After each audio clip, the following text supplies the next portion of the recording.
anake dawuh. Dikendhoni suasanane luwih dhisik. Maka salah satu ya kuwi wiraswara ingkang sampun samapta ing Gati Sawegong Giri. Iya.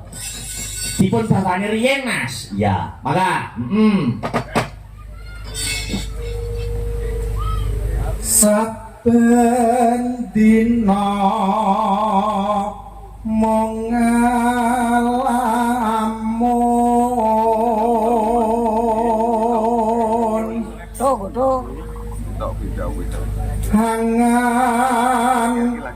angan mring wong manis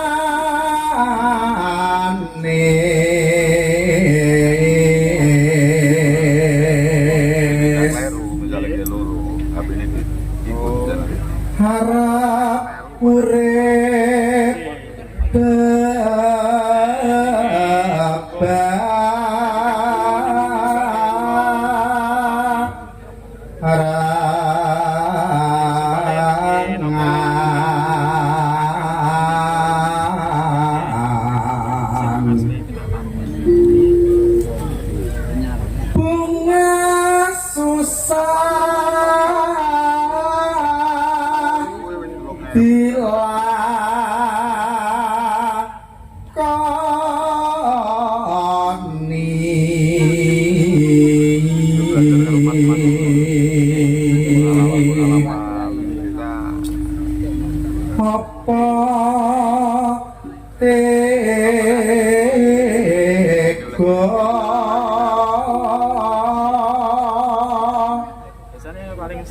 lan pun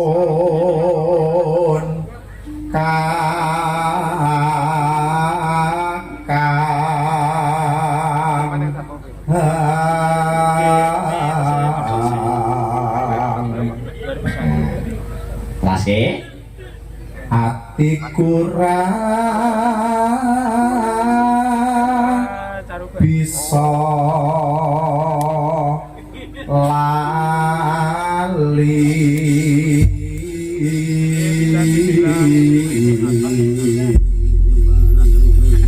wis katur iki kok tak aturake unjuk dumateng perangkating dusun para panitia. Ya muga bisa karenaning penggalih lan dadi jampining sayah tombo kesel. Banjur iki langgame sing ngaturke sapa, Mak? Ora usah dadak leren tak tuding. Ya, kecuali Bu Parsinem. Nek Bu Parsinem wis ora mlebu hitungan mergo sesepuh. Ya. Aku rasa ndumuk sapa-sapa sing merasa sinden Astabrata kecuali Bu Parsinem sakdet iki sing wis payu rabi dhisik tak aturi berdiri luwih dulu. Ya. Ayo. Wong sing payu sing wis rabi, sing merasa wis rabi tak aturi jumeneng sik teduk. Ayo.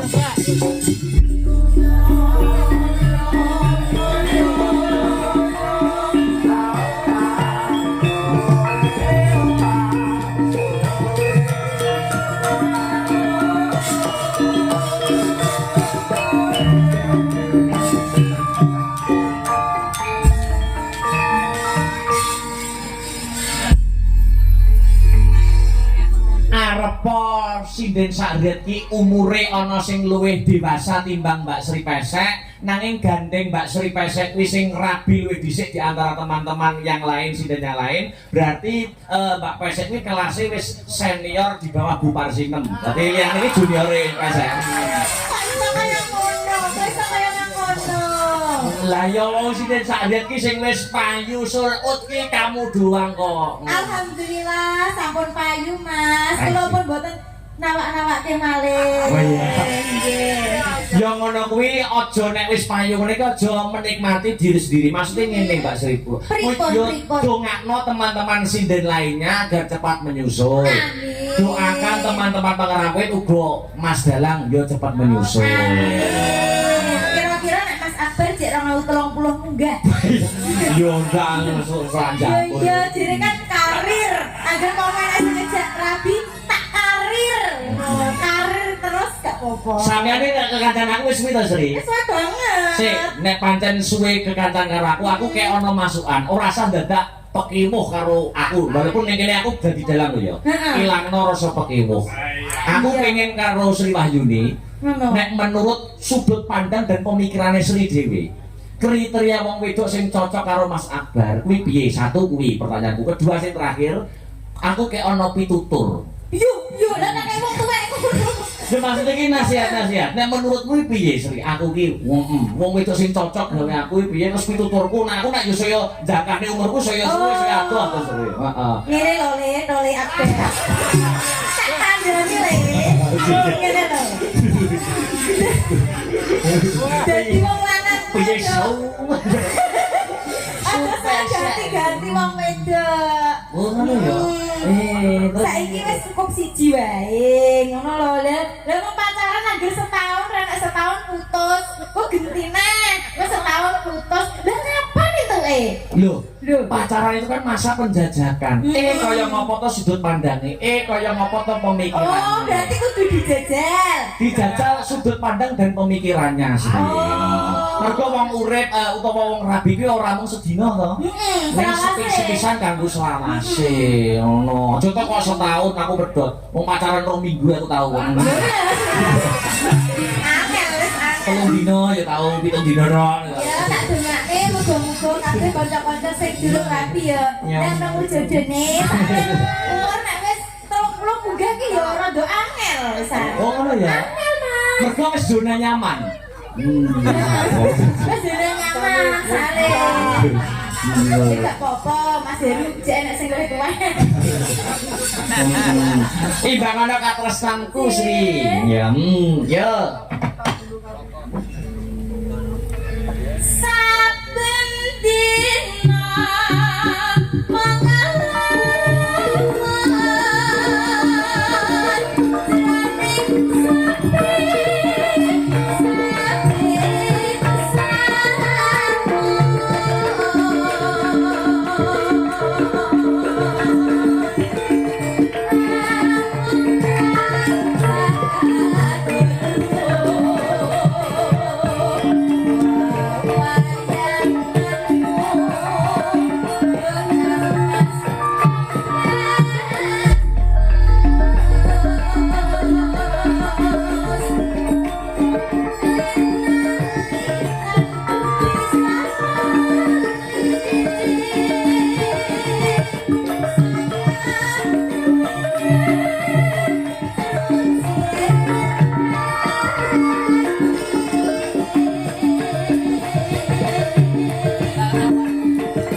Suamimu nggak ikut, Mbak Sri? Boten Mas Akbar.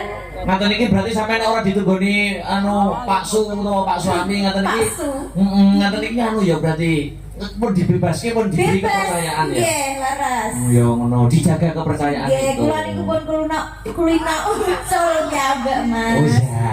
Nggih, dari pacaran sampai menikah tuh sudah terbiasa kesana kesini sendiri. Nanti juga Babak Sidan harus begitu ya. Iya benar. Rukun aja ngomong ya. Harus belajar mandiri. Jadi aja jaga anak bojone ya. Jadi aja kok bendina diterke ngono kuwi. Kudune ki mangkat dhewe. Ya Sip toh? Sri, kudune yo ngono. Kudune yo ngono. Lah yo sapa to?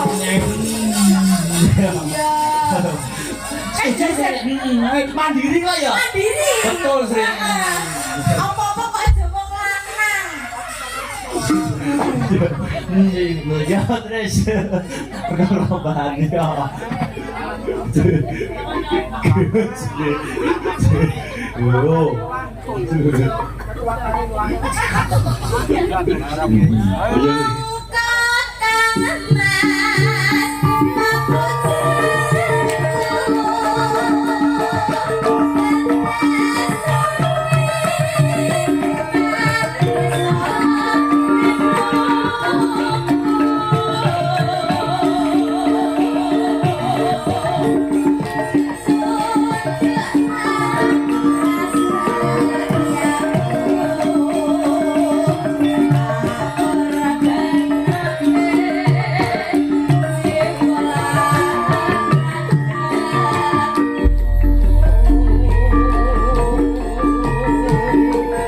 Ugi ngatur untuk seluruh yang memonitor dimanapun channel YouTube Asta Data Media wilujeng mirsani wilujeng midhangetaken ya minangka dados kanca cedhak ayo imbang ana kados aku Pak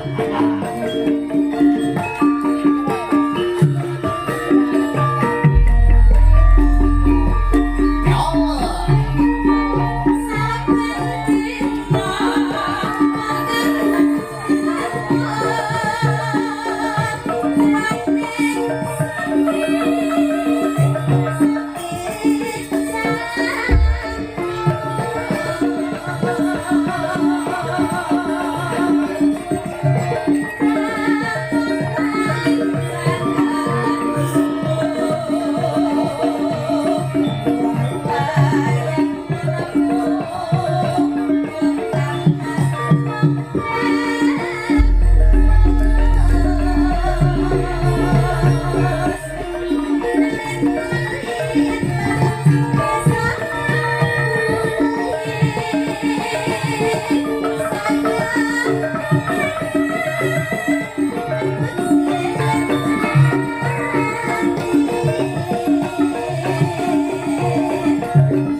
Entah ke Sri.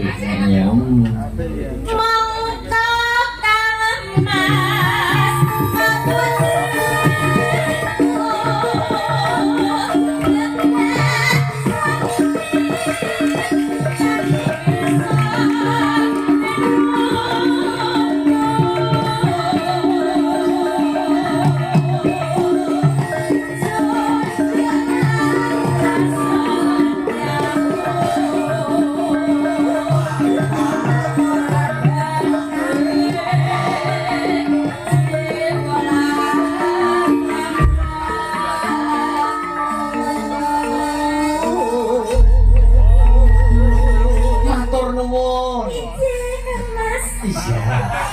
Mbak Sri Wayuni kang sampun ngaturaken tetep ngandhani nggih menika imbang ana katresnanku iya.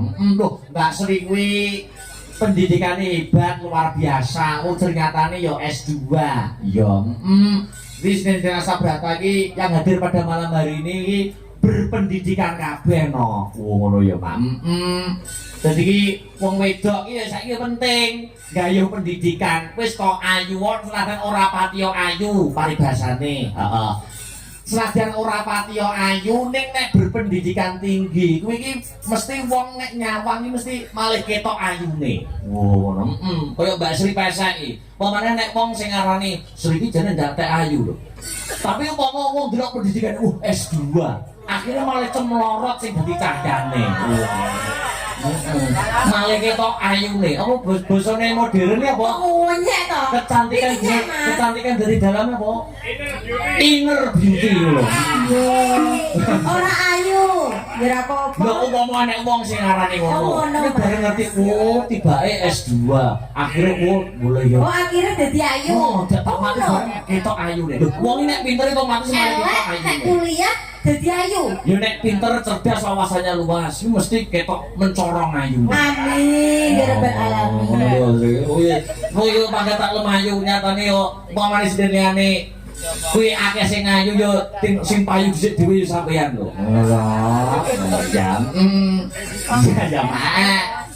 Makasih Mbak Sri Wayuni ya.